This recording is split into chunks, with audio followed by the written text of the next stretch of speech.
Assalamualaikum warahmatullahi wabarakatuh. Selamat datang di workshop basis data. Pada pertemuan kali ini kita akan membahas beberapa hal. Di antaranya yaitu pertama mengenai konsep data, kemudian mengenai pengertian basis data, tipe basis data, tentang NoSQL database, kemudian mengenai cloud computing, dan yang terakhir mengenai DBMS. Baik, pertama saya akan menjelaskan mengenai konsep dari data. Data dapat berupa objek apapun yang dapat disimpan gitu ya. Jadi secara sederhana data dapat berupa apapun yang terkait dengan suatu objek dan bisa menjadi suatu kumpulan informasi baik berupa teks, angka, media, bit, dan lain sebagainya. Contoh data yang berkaitan dengan seseorang, misalkan seseorang pasti memiliki nama. Kemudian seseorang pasti memiliki riwayat di mana tempat dia dilahirkan, tanggal lahir gitu ya, melekat pada seseorang. Kemudian selain itu, seseorang pasti memiliki tinggi badan, berat badan, kemudian identitas seseorang lainnya yang melekat pada setiap individu yaitu alamat di mana dia tinggal gitu. Mungkin bila kita tambahkan ada juga nomor handphone ataupun nomor telepon seseorang dan masih banyak lainnya. Jadi informasi terkait seseorang atau data terkait seseorang sangat banyak dan tergantung dari suatu kebutuhan data apa yang ingin disimpan untuk menjelaskan mengenai informasi orang tersebut gitu ya. Kemudian tadi itu saya juga sempat menyampaikan bahwa data ini merupakan suatu informasi gitu ya. Data merupakan suatu research yang memiliki nilai saat ini. Mengapa demikian? Karena banyak perusahaan yang menghasilkan uang dengan memanfaatkan data pengguna kepada pemasang iklan. Jadi data ini bisa memiliki arti penting atau memiliki makna yang penting tergantung kebutuhan apa yang ingin diimplementasikan, misalkan untuk perusahaan yang memanfaatkan data pengguna agar mereka bisa mendapatkan suatu keuntungan gitu. Seperti yang dilansir pada laman berita CNBC pada Mei 2021 bahwa Google itu telah menjadi pemimpin pasar dalam periklanan online ataupun online advertising. Jadi selama lebih dari 1 dekade tersebut, Google telah membangun dan mengakuisisi banyak tool untuk teknologi advertising yang memungkinkan seorang content creator menghasilkan uang melalui iklan gitu ya. Jadi content creator tuh dapat mendapatkan iklan berdasarkan iklan yang dipasang pada konten mereka dan memungkinkan pembeli iklan mencari jenis orang yang tepat ataupun pengguna yang tepat untuk mereka dapatkan pada saat menggunakan Google Search, YouTube, Maps, ataupun situs web lain di internet.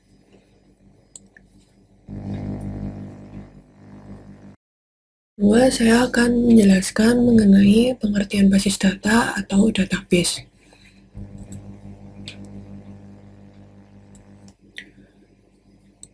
Jadi database merupakan kumpulan data sistematis yang mendukung penyimpanan dan memanipulasi data pun secara elektronik gitu ya. Jadi dengan melakukan hal tersebut kita bisa mudah mengakses dan mengelola suatu database. Jadi kalau kita melihat suatu database akan banyak sekali data mentah yang perlu melalui suatu proses pengelolaan. Hal tersebut dilakukan agar dapat ditampilkan dengan bagus dan menarik pada suatu user interface, contohnya seperti saat kita mengakses website gitu ya. Jadi gambarannya kalau data itu disimpan pada suatu server database begitu, di mana umumnya informasi itu akan dikelompokkan secara logis melalui database skema. Jadi bukan berdasarkan apa yang user ingin lihat gitu ya. Kemudian klien yaitu browser yang kita gunakan sehari-hari, misalkan kita pakai browsernya dari Chrome atau Mozilla, kita akan bisa mengakses suatu halaman web. Nah, di situ user dapat berinteraksi dengan data. Datanya akan ditampilkan agar mudah dibaca ataupun dipahami oleh user melalui suatu halaman web yang menarik gitu ya. Jadi tentunya perlu suatu proses agar suatu informasi itu dapat dibaca, dapat disimak oleh user dengan baik melalui suatu halaman web, dan kita perlu melakukan pengelolaan terhadap database itu sendiri. Jadi database ini sangat penting karena akan merepresentasikan bagaimana informasi ini dimodelkan secara logis. Dengan adanya database, kita dapat menyimpan, memanipulasi, dan menampilkan suatu data.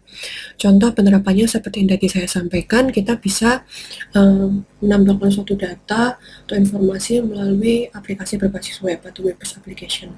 Selain itu, kita juga tentunya memanfaatkan sosial media dalam keseharian kita, itu juga melibatkan database. Kemudian selain aplikasi berbasis web, tentunya kita bisa menggunakan aplikasi berbasis mobile yang kita bisa akses melalui smartphone kita, itu juga akan melibatkan database. Contohnya dalam berbagai aplikasi yang keseharian kita gunakan, misalkan untuk berbelanja, online shopping, dan lain sebagainya. Kemudian di sini saya akan menyampaikan beberapa contoh penggunaan database. Misalkan pada data kependudukan seperti KTP yang kita miliki, tentunya orang yang sudah di atas 17 tahun akan memiliki identitas data kependudukan seperti KTP. Maka database ini akan digunakan untuk menyimpan data berupa beberapa poin yang saya sampaikan di sini. Jadi misalkan di KTP pasti akan memuat NIK. Kemudian selain itu akan ada nama lengkap dari pemilik kartu KTP tersebut. Kemudian ada tempat tanggal lahir, kemudian ada jenis kelamin, agama, status perkawinan, golongan darah, alamat tempat tinggal, pekerjaan, foto, dan sebagainya. Jadi seperti yang saya sampaikan di penjelasan sebelumnya, bahwa foto juga termasuk data yang bisa kita simpan. Jadi tidak hanya teks. Kemudian dari sini kita bisa mengasumsikan bahwa data yang disimpan dalam satu database data kependudukan ini cukup banyak agar kita bisa memperoleh informasi pada kartu KTP yang kita miliki gitu ya. Dan KTP ini adalah suatu informasi yang melekat pada seseorang yang bisa digunakan untuk berbagai keperluan administratif gitu ya. Kemudian selain itu, contoh yang lain adalah saat kita melakukan online shopping. Misalnya kita melakukan online shopping melalui e-commerce, tentunya saat ini sudah sangat marak perkembangan online shopping dengan perkembangan yang cukup pesat ya beberapa tahun terakhir ini. Jadi di sini database juga memiliki peran yang sangat penting karena database digunakan untuk mengelola beberapa hal. Misalnya di sini saya menyampaikan bahwa database-nya akan digunakan untuk mengelola misalkan data member yang dalam aplikasi berbasis online shopping itu biasanya digunakan saat sebelum melakukan transaksi. Jadi sebelum melakukan transaksi biasanya mereka harus melakukan registrasi. Kalau mereka sudah menjadi member, mereka bisa melakukan transaksi. Kemudian setelah itu adalah untuk data transaksi member itu. Selain itu juga kalau kita melakukan online shopping, kita akan menambahkan beberapa barang dari yang sudah kita pilih ke dalam keranjang belanja atau cart. Di situ juga kita memanfaatkan database untuk mengelolanya. Kemudian di sini ada juga terkait komentar pengguna. Jadi tentunya agar pemilik online shop itu bisa meningkatkan performanya, kadang komentar pengguna itu juga menjadi suatu hal yang penting dalam mereka melakukan perbaikan dari sistem mereka miliki atau untuk meningkatkan kualitas pelayanan mereka. Atau misalkan juga komentar ini berdasarkan apa pendapat pengguna terhadap produk yang sudah mereka beli. Kemudian selain itu juga rating dari produk tersebut itu bisa ditambahkan. Kemudian data yang biasanya perlu dikelola juga dalam online shop yaitu mengenai produk itu sendiri. Biasanya dalam suatu online shop tidak hanya satu jenis produk, tapi berbagai macam jenis produk, dan setiap barang pasti memiliki informasi sendiri-sendiri, misalkan ID produk, jumlah stoknya berapa, dan lain sebagainya. Baik, selanjutnya di sini saya akan menjelaskan mengenai tipe basis data. Jadi ada banyak sekali tipe database yang dapat digunakan untuk menyimpan berbagai jenis data. Di antaranya yang populer adalah pertama centralized database, kemudian ada distributed database, ada relational database, ada juga object oriented database, kemudian ada cloud database, ada NoSQL database, hierarchical database, kemudian ada network database, ada personal database, operational database, dan enterprise database. Namun untuk secara umumnya itu dapat dikategorikan menjadi relational database dan non-relational database. Untuk relational database, model ini ditemukan pada tahun 1970 oleh ilmuwan komputer Edgar Frankfurt. Jadi ini adalah tipe basis data relasional yang mendefinisikan database relationship dalam bentuk tabel, di mana pada model ini terdapat baris dan kolom. Kemudian untuk relational database ini dikenal juga dengan istilah Relational Database Management System atau RDBMS, dan contohnya diantaranya yaitu MySQL, kemudian ada SQL Server, PostgreSQL, dan Oracle. Untuk RDBMS ini menggunakan Structured Query Language atau disingkat SQL atau SQL, yaitu bahasa pemrograman untuk mengelola data dalam relational database. Selanjutnya yang kedua yaitu non-relational database. Untuk non-relational database ini tidak memiliki skema baris dan kolom. Sedangkan bila database relasional seperti yang tadi saya jelaskan memiliki skema tabel. Jadi basis data non-relasional ini adalah jenis basis data yang digunakan bila kita tidak yakin jenis informasi apa yang akan diterima oleh database. Untuk database non-relasional ini dapat mengambil informasi yang tidak terstruktur. Kemudian mereka akan menyimpannya. Seringkali istilah NoSQL ini digunakan secara bergantian atau bersamaan dengan non-relational database. Contoh non-relational database diantaranya yaitu yang populer adalah MongoDB, kemudian ada Redis dan Cassandra. Baik, berikutnya saya akan menjelaskan mengenai NoSQL. Artinya di sini non ataupun not only SQL gitu ya. Jadi NoSQL ini cocok digunakan untuk big data dan real-time web application. Untuk database NoSQL menggunakan beragam model data untuk mengakses data dan mengelola datanya.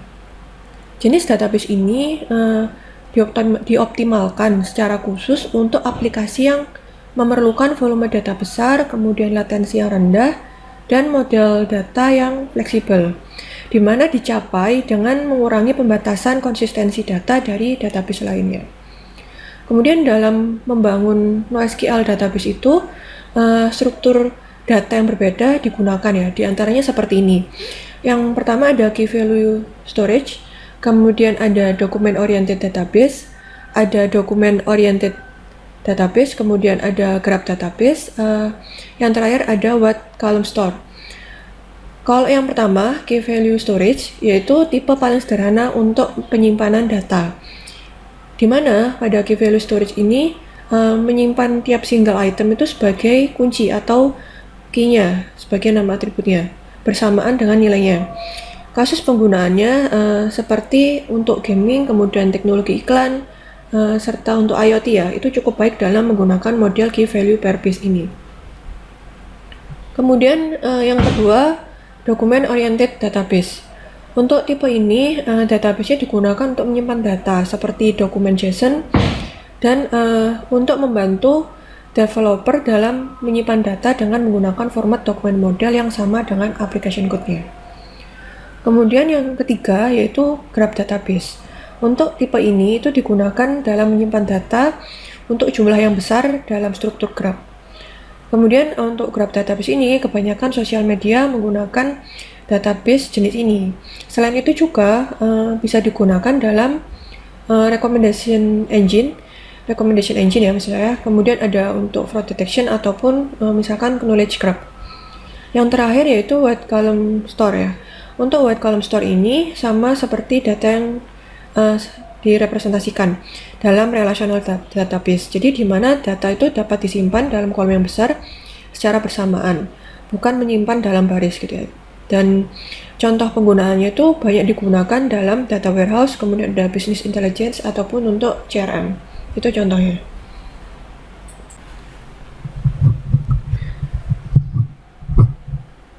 Baik, berikutnya di sini saya akan menjelaskan mengenai cloud computing ya. Jadi, eh, pengelolaan dan akses basis data itu merupakan salah satu alasan adanya cloud computing saat ini. Sebelumnya suatu perusahaan ataupun institusi itu harus membeli server sendiri atau mungkin menyediakan server sendiri gitu ya, menyimpannya di kantor. Kemudian server tersebut nantinya akan menyimpan banyak database, menyimpan tabel, dan menyimpan segala informasi terkait perusahaan atau institusi tersebut. Dan database model seperti ini dikenal dengan database lokal gitu ya. Jadi untuk penggunaan database seperti ini mungkin akan menimbulkan kerumitan, di mana perusahaan itu harus memperkerjakan seperti database administrator ataupun memiliki tim sendiri untuk mengelola dan memantau database-nya. Hal ini mungkin bisa menjadi tidak efisien gitu ya. Kemudian dengan adanya cloud computing, kita itu semacam membayar spesialis database untuk mengerjakan server dan database kita. Itu ya. Jadi dengan seperti itu perusahaan itu bisa lebih fokus dalam bisnisnya tanpa harus terlalu ribet dengan database mereka karena sudah disediakan platform oleh penyedia cloud computing gitu ya.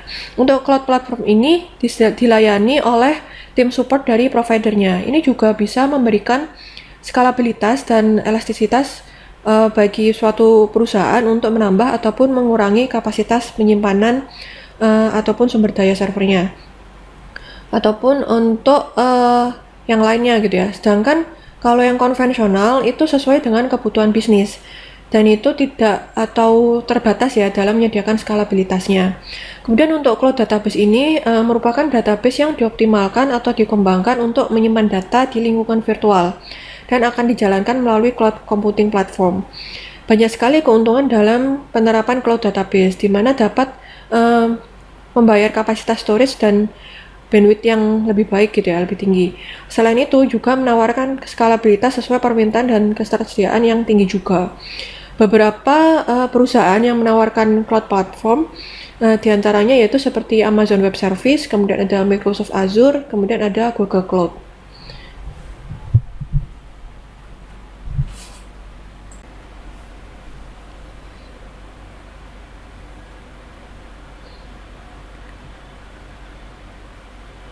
Baik, berikutnya di sini saya akan menjelaskan mengenai DBMS atau Database Management System. Jadi kalau pengertian database sendiri itu adalah kumpulan data, di mana bila kita mengelola data yang tidak terlalu banyak, kita itu sebenarnya bisa menggunakan aplikasi sederhana seperti Excel untuk membuat database. Sedangkan untuk DBMS ini adalah teknologi yang digunakan untuk operasional database seperti membuat database, menghapus database, kemudian untuk mengupdate data-data yang ada di dalamnya. Untuk Database Management System atau DBMS ini merupakan suatu software yang memungkinkan pengguna mengakses, kemudian untuk memanipulasi serta menampilkan data pada database. Jadi melalui DBMS ini juga dapat mengontrol akses ke database-nya, di mana untuk proteksi dan keamanan database bila usernya itu banyak. Database Management System atau DBMS ini menyediakan interface untuk melakukan berbagai operasi seperti membuat database, kemudian menyimpan data, memperbarui atau update data ya, dan membuat tabel pada database ataupun untuk operasi yang lainnya.